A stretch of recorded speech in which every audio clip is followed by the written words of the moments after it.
When you think about video games in the early to late 2000s, you most likely think about the early days with the PlayStation 2, Xbox, and GameCube, and then move forward later on with the Xbox 360, PlayStation 3, and of course the Nintendo Wii.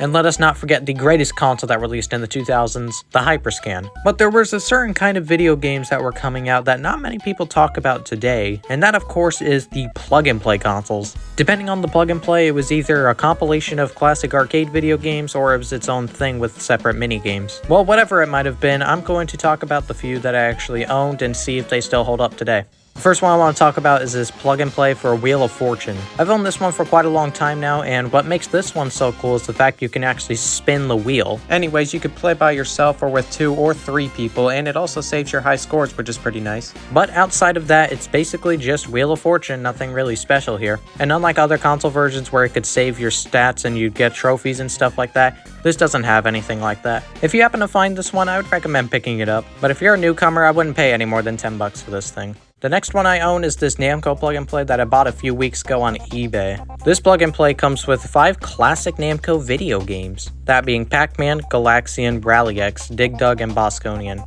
What's weird is that this plug-and-play has a 4-way joystick even though Bosconian is an 8-way joystick game, which is pretty weird overall, but it's not the end of the world, I guess. This isn't a plug-and-play I owned when I was younger, but it's the one that most people talk about when it comes to plug-and-plays. It's pretty much the most popular plug-and-play outside of the NES and SNES kind of plug-and-plays. And it's pretty good because the games on here are actually really fun. Though these aren't exactly like their arcade versions, the sound effects are a little bit different, but considering you can use a joystick, it's a lot more fun than playing it on something like the PlayStation Namco Museum collections. So once again, if you find this one for cheap, then go ahead and pick it up. It's actually pretty fun. The next one I want to talk about is this Pac-Man shaped plug and play, which funnily enough is actually called Pac-Man Connect and Play, not plug and play. But anyways, this one comes with a lot of games. I bought this one at a Toys R Us with a gift card I got for my birthday a very long time ago. And needless to say, I would say the money was worth it because I still play with this thing to this day. I even kept the original box, which is weird because I was only like 10 or 12 when I bought this thing. But anyways, this one comes with Pac-Man, Super Pac-Man, Pac-and-Pal, Pac-Man Plus, Pac-Man 256, Mappy, New Rally X, Bosconian, Xevious, Dig Dug, Galaga, and Galaxian.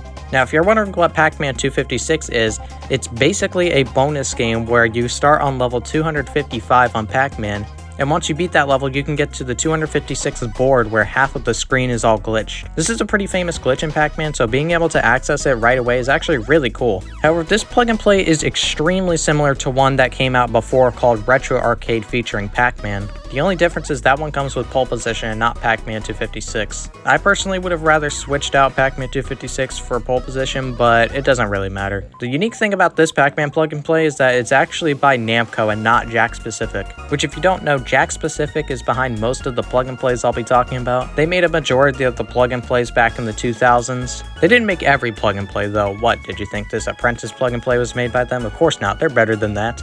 I like this one because of the amount of Pac-Man sequels that are on here that most people have forgotten about. This plug and play actually introduced me to these sequels and they're actually quite a lot of fun. Super Pac-Man has to be my favorite of them all. Being able to turn to Giant Pac-Man and just eat all the fruits really easily is actually a lot of fun.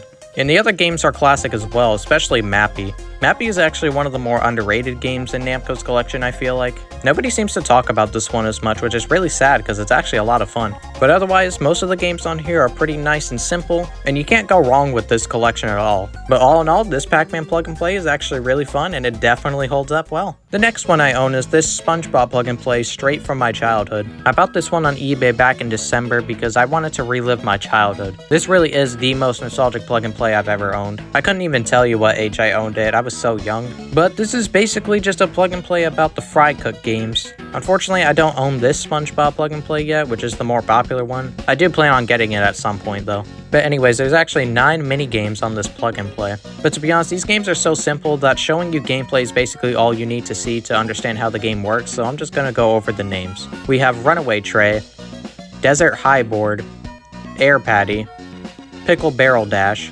Stack-a-Snack, Patty Sauce Showdown, Grill Skating, Jelly Flop, and Deep Sea Diving.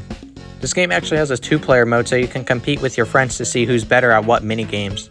Although I did grow up with this one, I feel like if you weren't nostalgic about it, then this one is going to get old pretty fast. There's also a competition and training mode, and with the training mode you can actually practice the mini games for the competitions.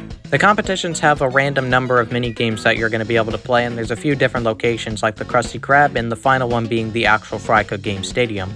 So if you're having trouble winning the competitions, then the training mode is actually really useful. However, there is one thing interesting about this SpongeBob plug and play. If you look on SpongeBob's head, you'll notice this thing that says Game Key. Well, it turns out some Jakks Pacific plug and plays actually had these Game Key cartridges, and if you inserted them, you would get bonus mini-games. Not many of these were released, and some of them are kind of difficult to come across, but by some miracle I managed to find the Game Key that goes to this plug and play. As you can see, I even found it brand new, which is really nice. It even came with a manual, which is really nice to have. As simple as these games are, it's really nice to hold this in my hands, and it's definitely something I'm proud to have in my collection. Anyways, once you plug in the Game Key, it lights up green and you're off to play some new games. The two mini games we have here is Sponge Pop and Snowball Showdown.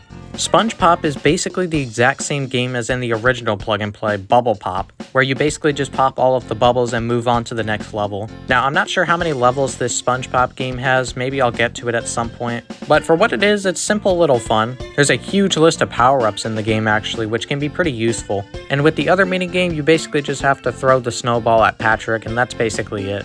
Not much to it, but still, for what it is, it's simple fun. Considering this was just a little cartridge that sold for about 10 or 15 bucks in stores, I'm not expecting too much. And for the final plug and play I have, it's this Atari paddle plug and play. Well, for the games we have Breakout, Canyon Bomber, Casino, Circus Atari, Demons to Diamonds, Night Driver, Steeplechase, Street Racer, Super Breakout, Video Olympics, and Warlords. Not only that, but it comes with 2 arcade games, that being Pong and the arcade version of Warlords. I really like this collection actually. It's super fun to play Breakout in the way it was intended with the original paddle controller. And luckily, this paddle controller works like it's brand new. There are other good games on here like Circus Atari, that one's a lot of fun. Super Breakout and Warlords are my personal favorites. Honestly, this collection isn't too bad considering the paddle works perfectly as it should, but I would only ever recommend this one to true Atari fans because if you don't care for Atari, then a lot of these games are going to bore you. But I actually really like Atari games and these are actually pretty fun. Well, anyways, that's a look back at some of the plug and plays I owned. I do have other plug and plays like the NES and SNES Classic, but I mainly wanted to talk about the more unique ones like the Jakks Pacific plug and plays. This was a different time in gaming where you could just walk into a store and walk out with a few games for about 20 bucks.